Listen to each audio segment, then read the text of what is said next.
Universe. Media. Network. Network. Network. Network. Network. Network. Network.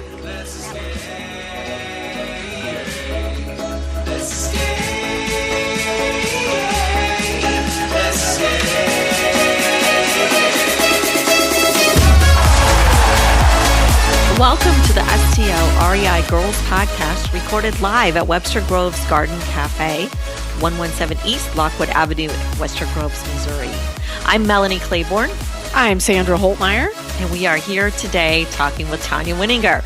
But before we get started with Tonya, Sandra, what is up with you and your business this week? I'm so excited. I am looking for my next rehab. My project, my last one's under contract, and we're going to close in a couple of weeks, so I need another one. All right. Well, if you have a rehab for Sandra, give her a call. Yeah, always. Thank you. And I am so excited about this market. Market is excellent. I put one on the market on Sunday, a week ago Sunday.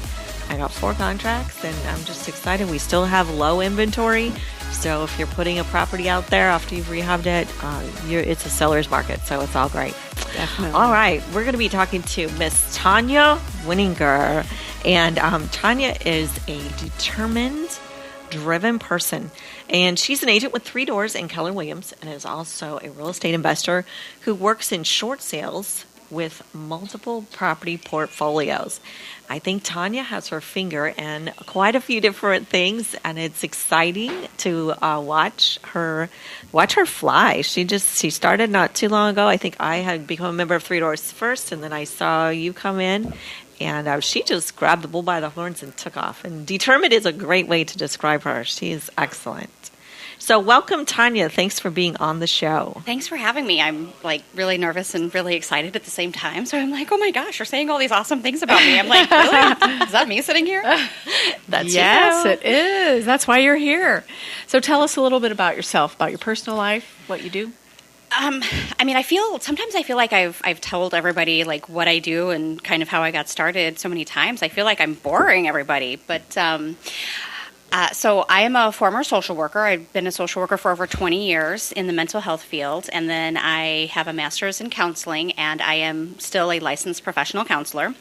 Decided to get into real estate, and we are now 4 years later in real estate, 2 years being a serious investor. Oh my gosh, it's been a roller coaster. It's been a whirlwind. I'm so excited. That's fabulous. So, say again, how long have you been in real estate?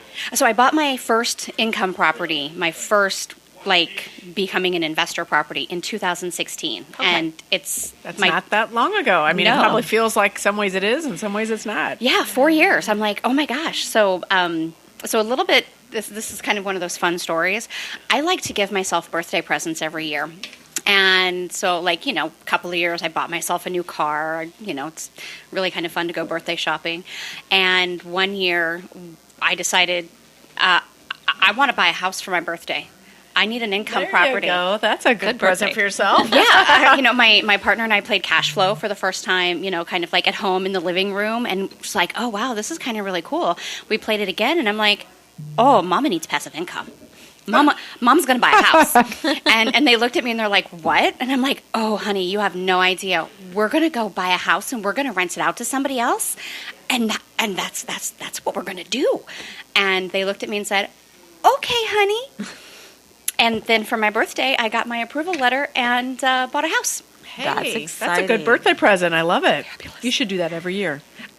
That's my goal. Right. I'm a little delayed this year. My birthday's next week. So I'm like, oh, how am I going to buy a house this year? Well, I bought 2 last year, so I guess I'm caught up for a minute. Okay. There you go.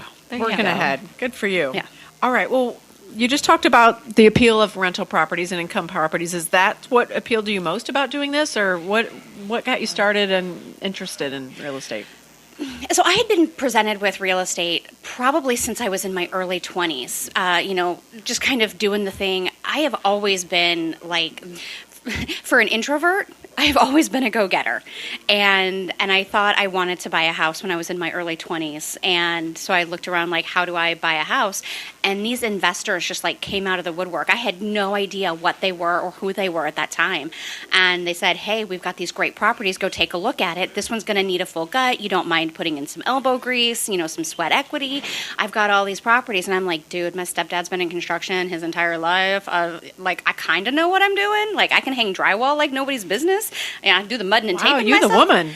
I mean, I used to help my stepdad in construction, and, I dated a guy that was in construction, so I mean, like, it was nothing for me to spend a weekend mudding and taping a house and, doing better than the professionals. I don't know. I'm not, like, exalting that by any stretch of the imagination, but, when you're not getting paid for it and you can take the time, you do a little bit better of a job. But I had no idea that that's what they were doing. And so when we played cash flow and that opportunity came up, I bought a house in 2007 that I wanted to rehab, and I was like, I've got to do this like for real. 2016 came along. That's when I was seriously bitten by the bug, and I needed to get into real estate. I needed to get into the investing side, and how do I go about doing that? So buying my first rental property really opened that door, and I would like to call it even like a triple garage door. It really just opened that floodgate to be able to say, oh, that's what you do. So the light bulb like totally turned on, and I'm all like, let's go, let's do it. And I'm dragging everybody in my family along with me. That's great. Yeah. That's great. Good. And how about your family? Are they supportive? Are they happy for you? Or are they like, are you having to drag them, like literally? So it's fun because it's kind of like a half and half mix, right? Okay. My partner, Gabriel, is an amazing person, and when I said, "Baby, we're buying a house," he's all like, great, go for it. And he went along house buying with me, and he's really into the passive income side of things, and so he's very supportive on that side. When we wanted to make this a career and do this part-time and be serious about it, that's when he stopped. He puts me up and says, I will help you, you go do it, I will go to houses with you, but he can't. His mindset and where he is the supporter of me doing it. Okay. And my daughter loves what I'm doing, and she wants her own rentals, and she and I have Smart made girl. Yeah, Yeah. she's 25, and she and I have made this agreement. That's the age to start. Yeah, do A, B, and C, and Mama will help you buy your fourplex. We will get you where you want to be. Somebody else paying That's a your great mortgage.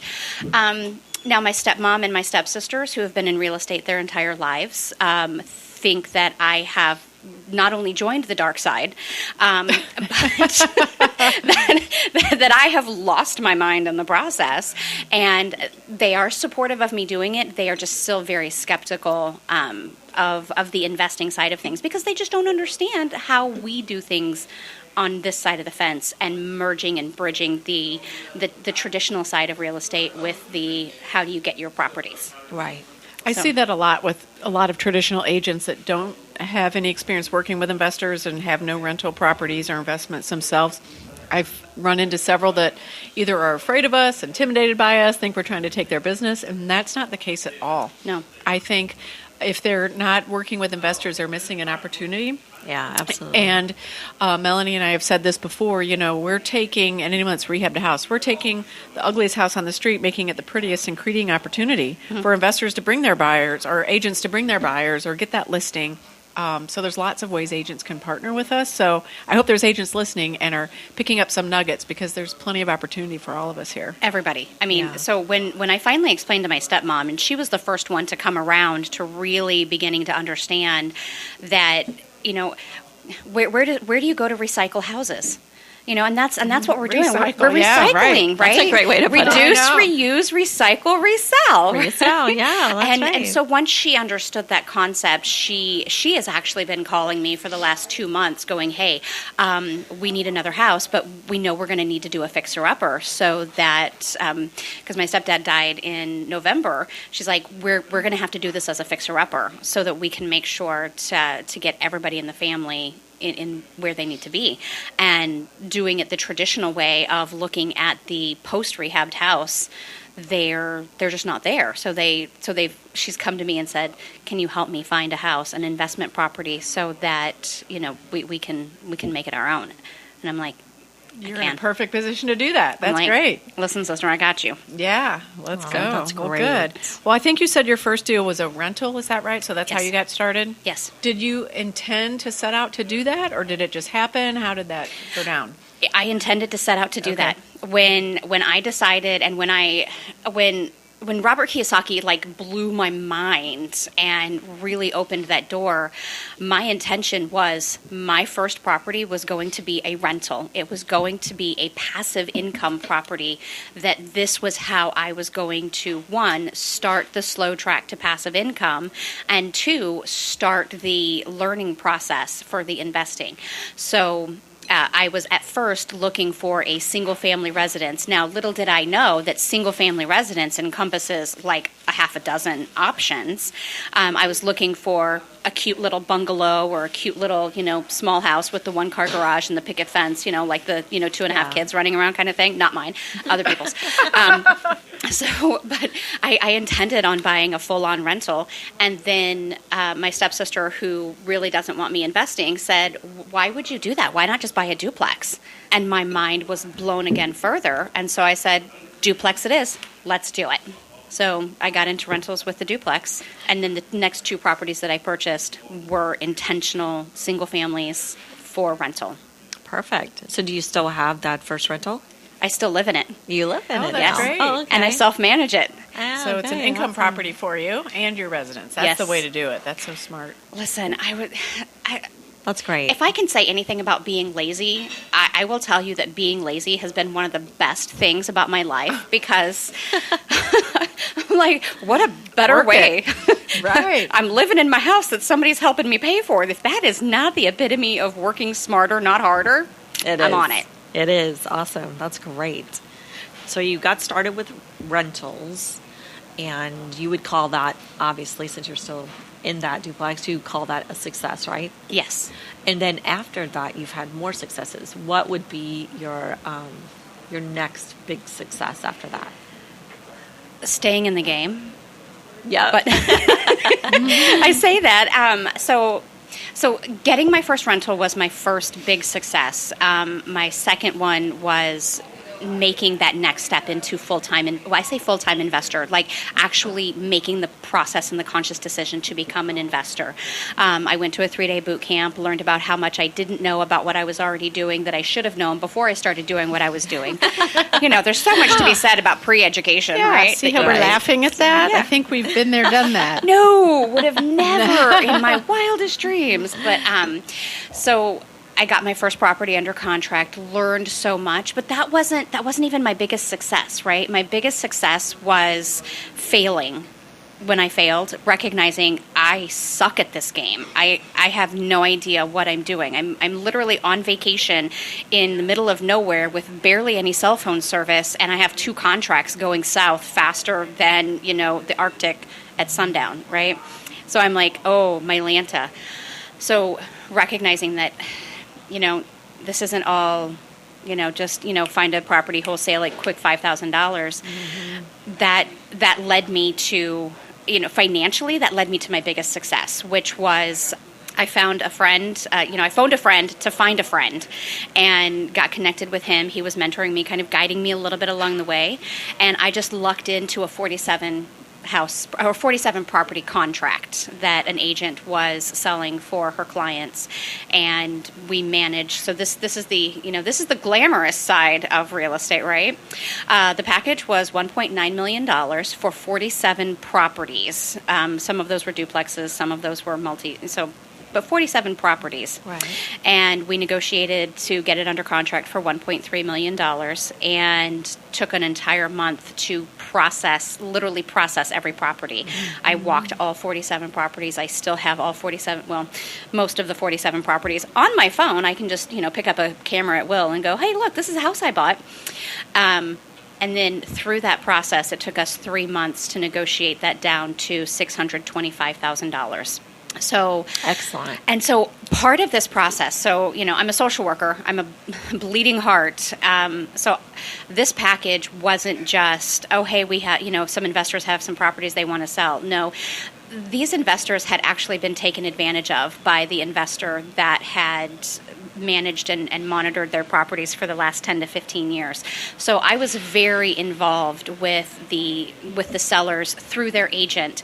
I cried through this process how devastated these sellers are with this situation, and then they come to find out that their properties that they were told was valued at almost $2 million, their literal value was less than $600,000.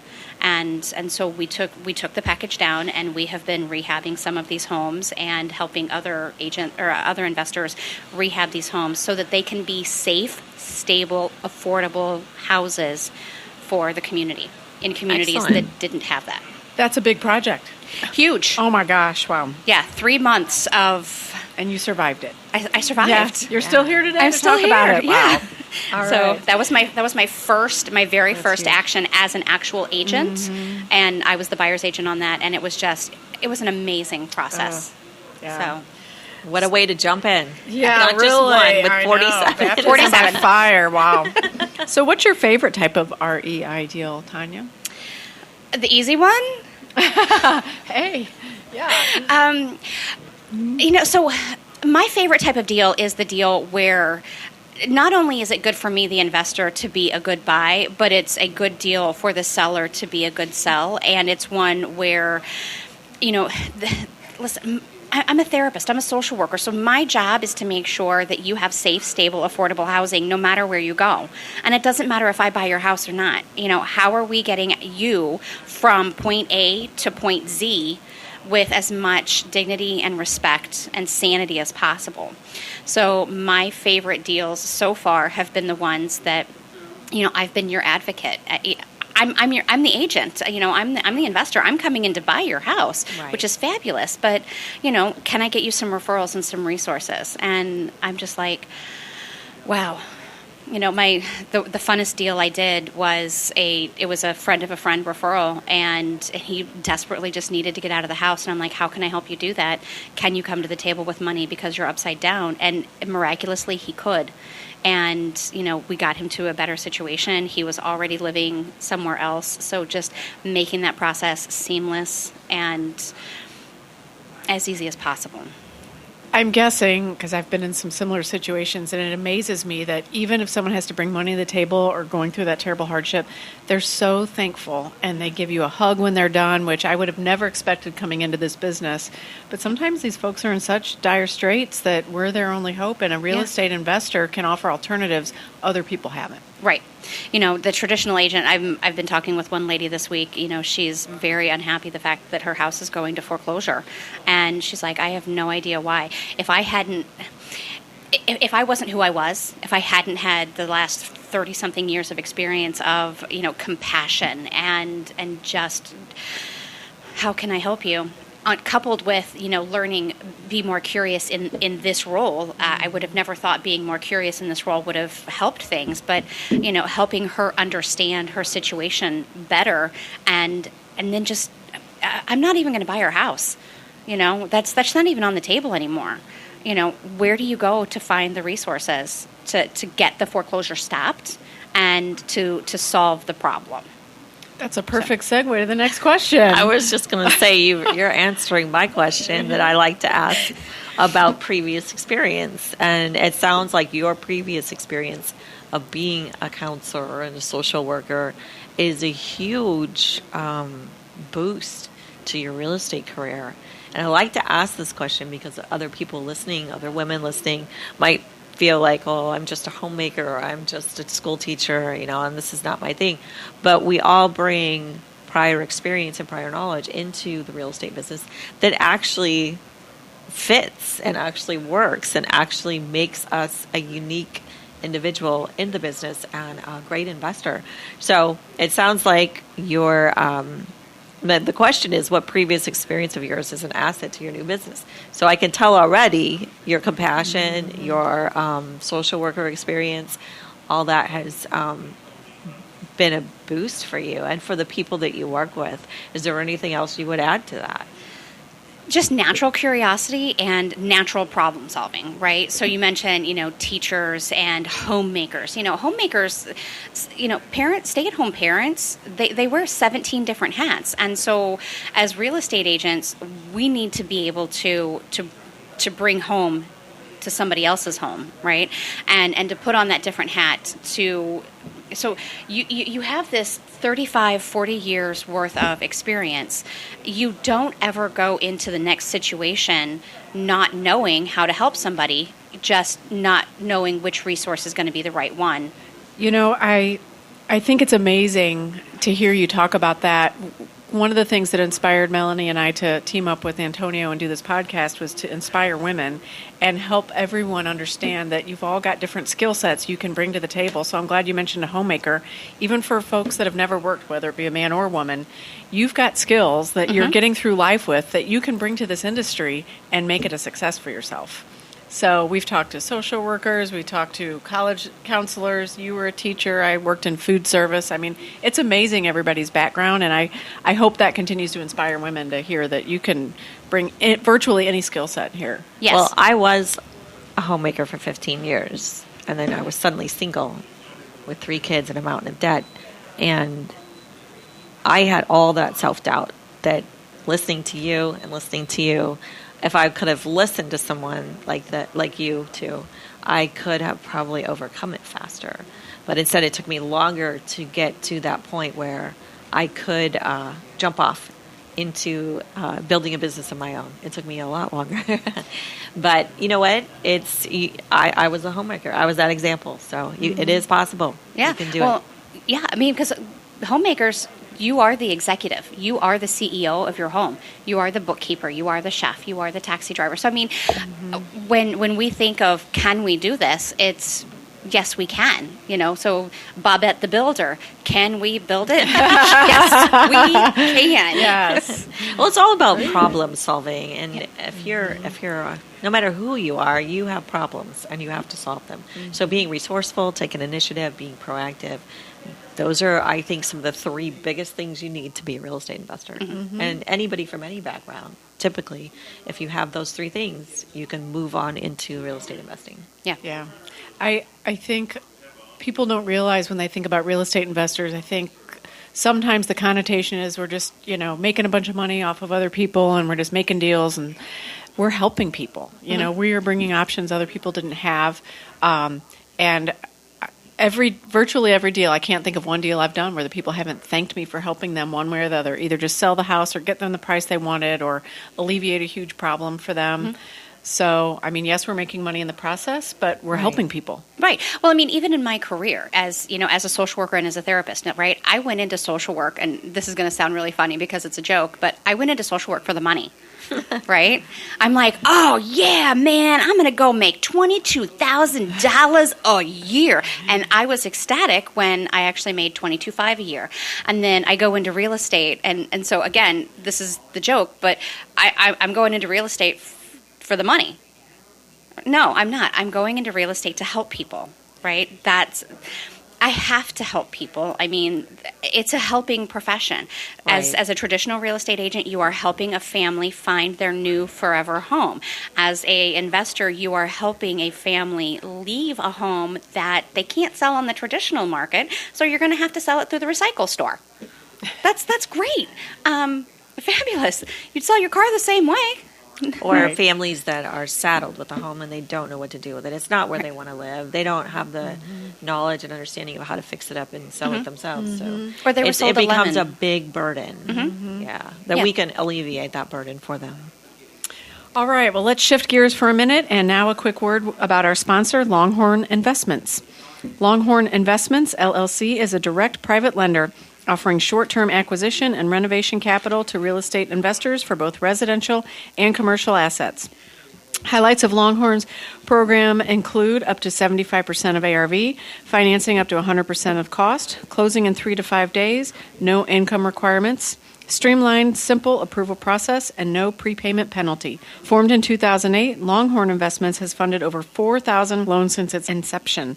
Longhorn's complementary businesses include a title company and real estate law practice operating out of the corporate office. Longhorn's wealth of experience puts them in the unique position of being able to help investors through all aspects of each transaction. To get started with Longhorn Investments now, call and speak to the super nice guy, Lawrence Hopkins, at 314-749-7616. That's 314-749-7616. Or visit Longhorn Investments at longhorninvestments.com. Longhorn Investments, hard money lending simplified. And we're back with Tonya Winingar. And she is a powerhouse of knowledge and just a go-getter. I'm amazed at how much she has done in just the few years that she's been, even with 3 Doors, where we are both agent investors there.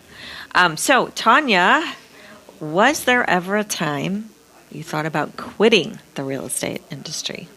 How many times am I allowed to say that? When we decided to get really serious about investing, it was kind of one of those times in my life where I'm like, we've got to make a change. And I had been working full-time as a therapist at the Crisis Intervention Center, and then I had gone part-time there and then part-time with the state working with the Department of Corrections.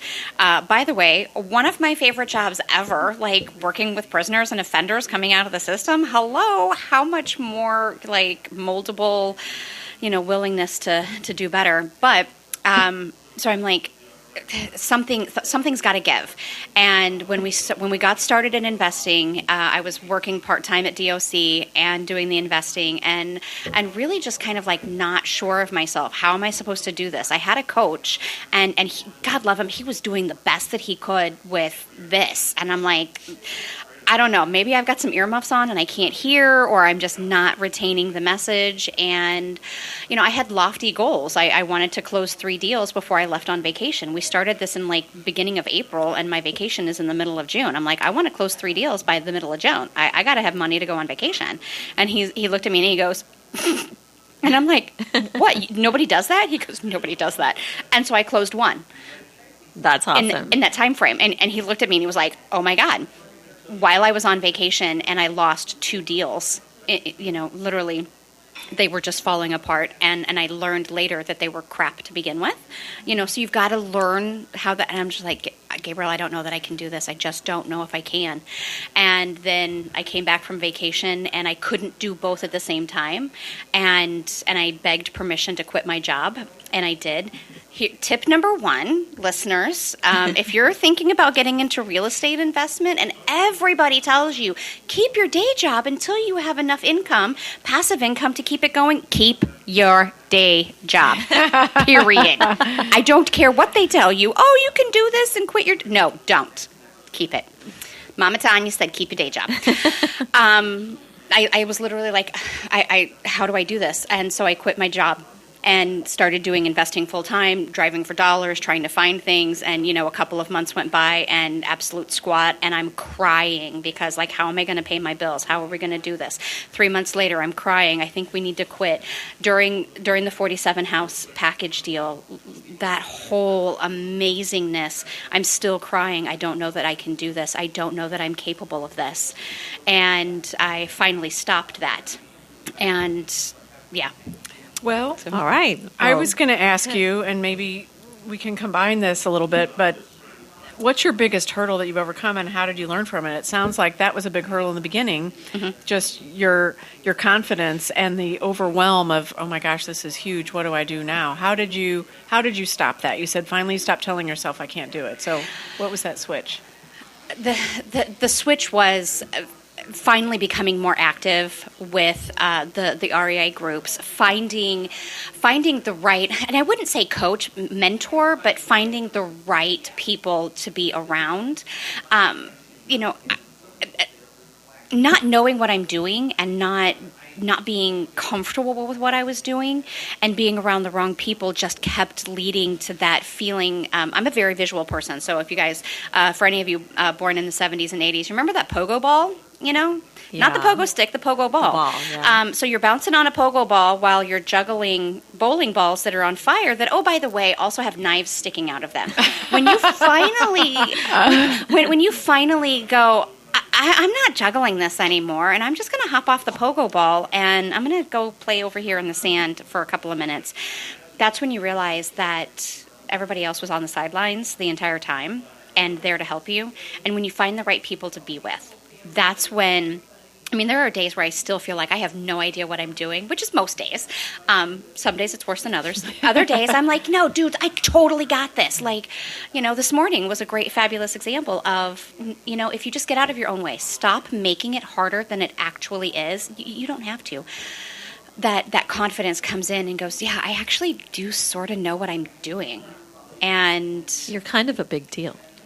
Well, that's a great feeling. When you get to that point, that's amazing. That's a breakthrough. I think I'm a big deal, but then I walk out of the house and I go, listen, I am part of a great deal. I am part of a big deal. I am everybody that I am around. I am only as big of a deal as the people that I'm surrounding myself with. Yeah, and it's true. Sandra, Melanie, Three Doors, everybody associated with Three Doors, all of the REI groups that I have attended, I have you as my stability, so I can be a little less.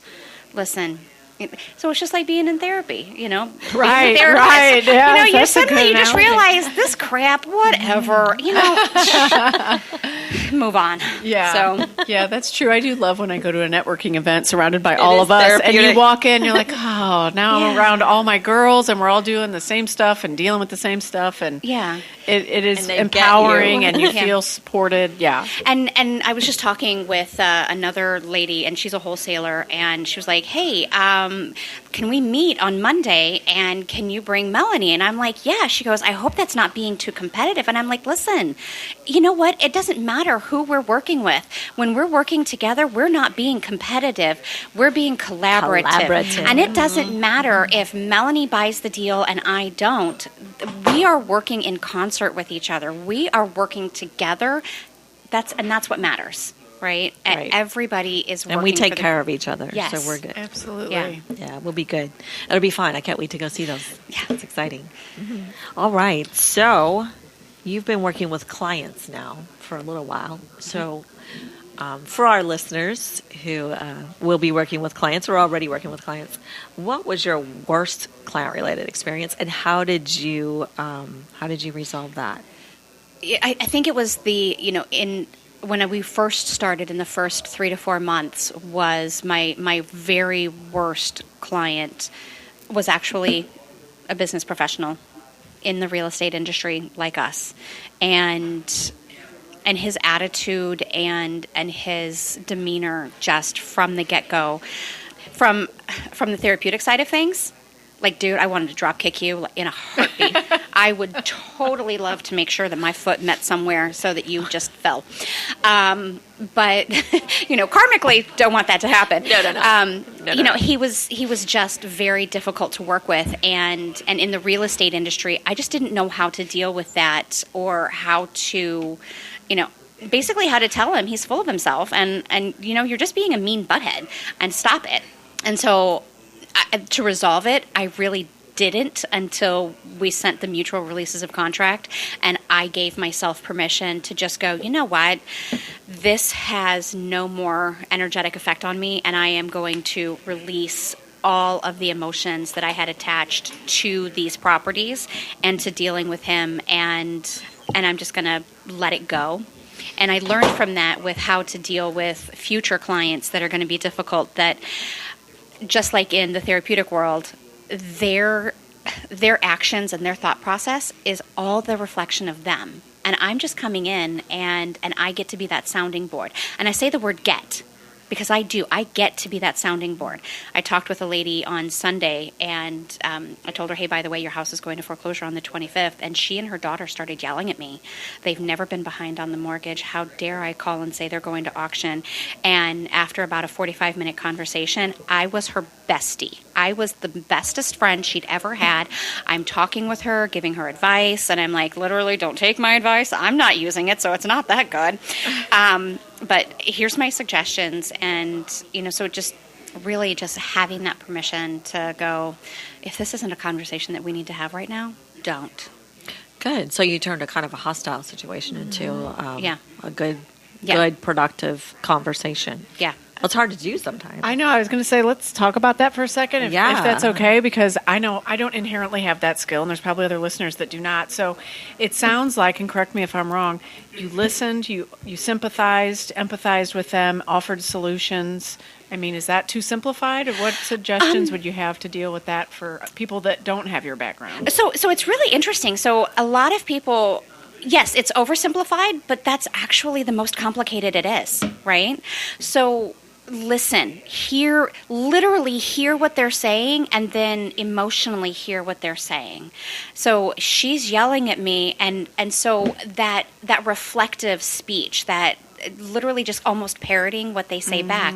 And that's part of like being trained. You have to learn how to have those difficult conversations. And then, so I'm going to throw a therapeutic word out. It's called DBT, Dialectical Behavioral Therapy.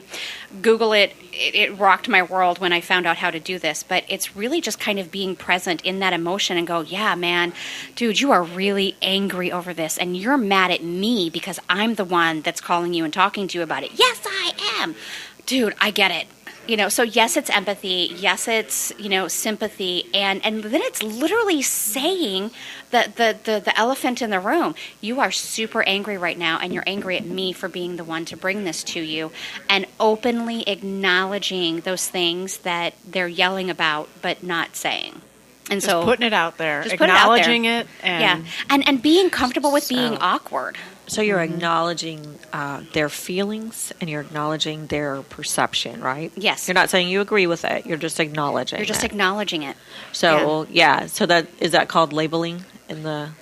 No, that's actually world? Literally acknowledgement. It's just acknowledgement? It's just acknowledgement, because everybody... So there's a lot of schools of thought where perception is reality, and that's really kind of true, because if my feelings are hurt, you don't get to tell me that my feelings are not hurt or that I shouldn't be hurt. You just have to acknowledge, man, dude, your feelings were hurt over that. That sucks. Right. And I'm dealing with really sensitive situations, and a lot of times I'm calling you and, your house isn't up for foreclosure, or I'm the first one actually calling that out, and you haven't been able to take care of it. And so just being able to be comfortable with the fact that this is a pretty crappy situation, and then fall on acknowledging it. I start the conversations with, I'm really sorry, because I am.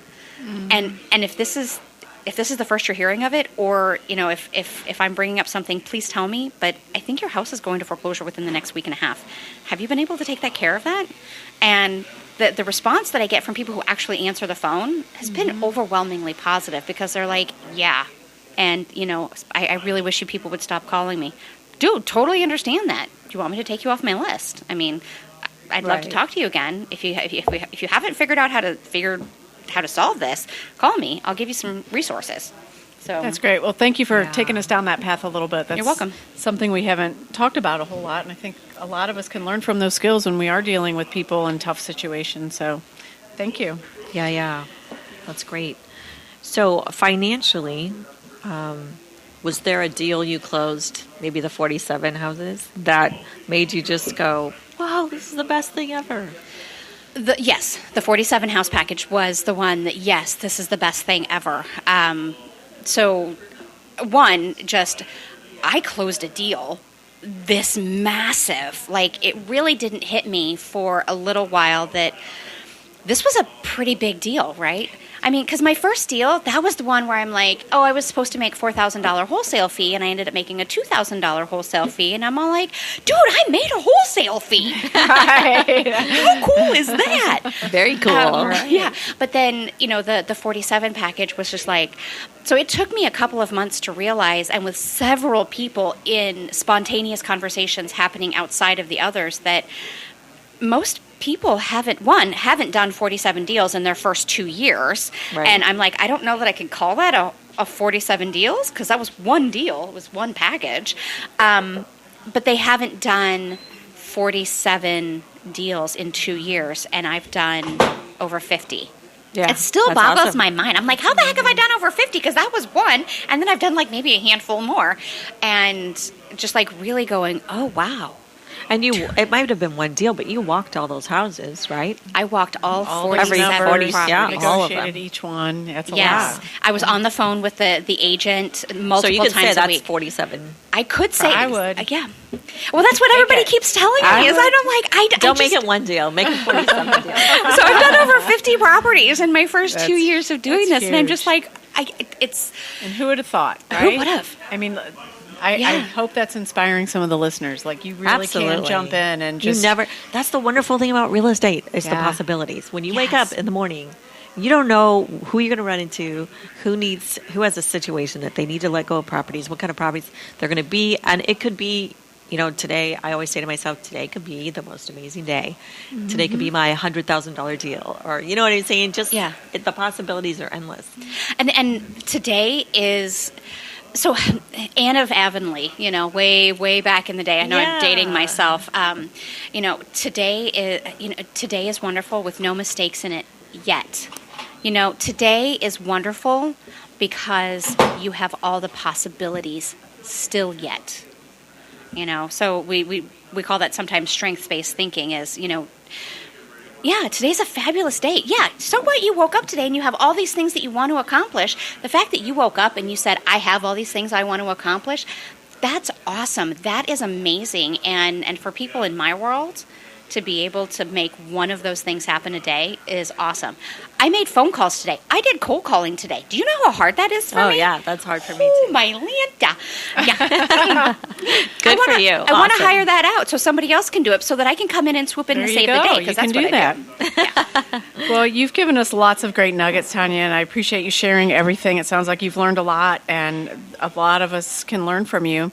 What advice would you give to someone just starting out? Just your one best piece of advice. I mean, other than keep your day job? Yeah, you did say that one. Yeah, so all the book learning is fabulous and great.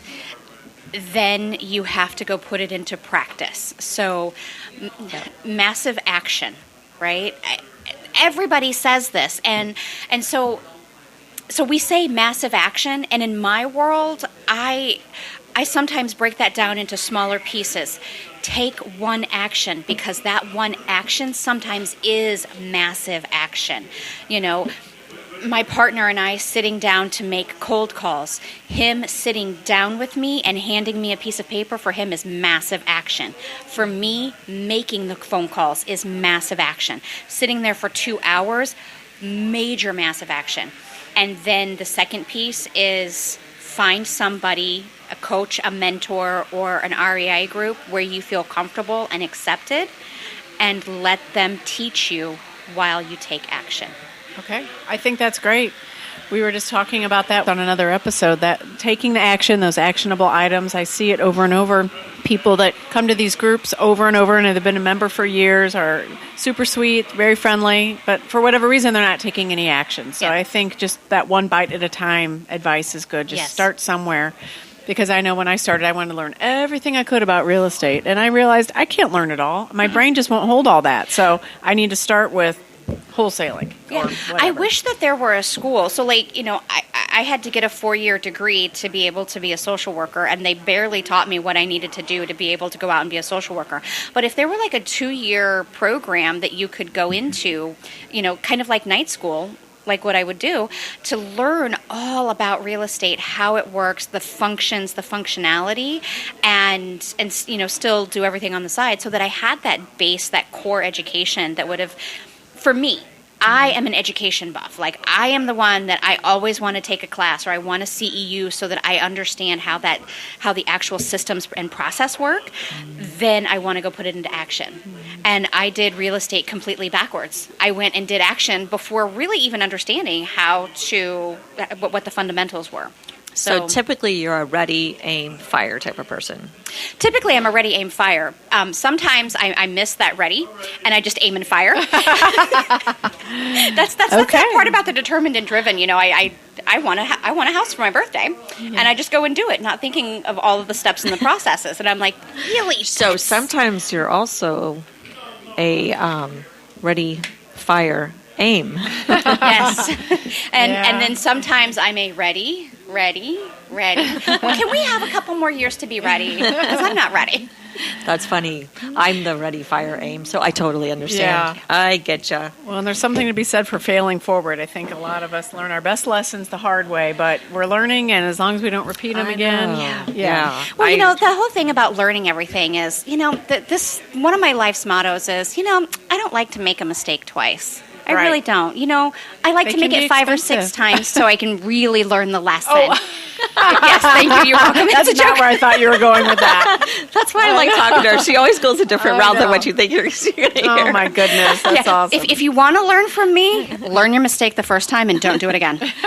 But mistakes are opportunities to learn. Yes. And one of my mentors always says to me, Melanie, you either learn or you win. You never lose. Yeah. We never, ever Good lose. way to think about it. Tonya, it's been great having you here today. We have a couple more things. How can our listeners contact you? Oh, my goodness. So I am on Facebook, Tonya Winingar.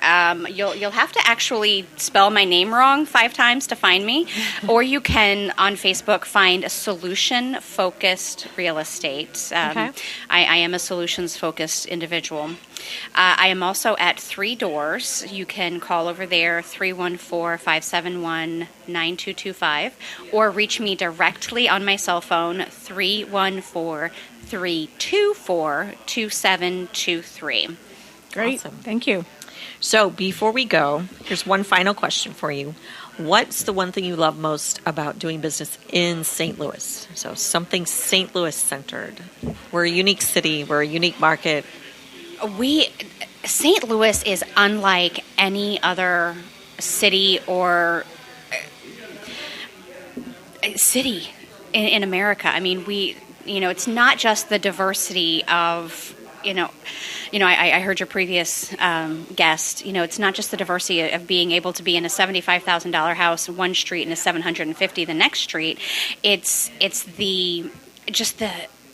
the culture and the history. And I've lived in St. Louis now for 16 years, and I still have yet to hit every tourist attraction that makes St. Louis amazing, right? So how amazing is it that we are the second largest Mardi Gras party in the United States? Yeah, right? That's coming up. I know. Yeah. And so how awesome is it that we have historic Webster Groves and historic City and, historic St. Charles, where you can still see the original 1700s houses. Mm-hmm. There is a cabin on Dietrich Road in Baldwin. I can't give the address, but if you just drive, you will see an original 1850s log cabin. They can only date it to the 1850s because that's the oldest known record. But the Dietrich family actually lived there for many years before it was on record. So, all of these amazing historical I love that. structures. It's neat. Yeah.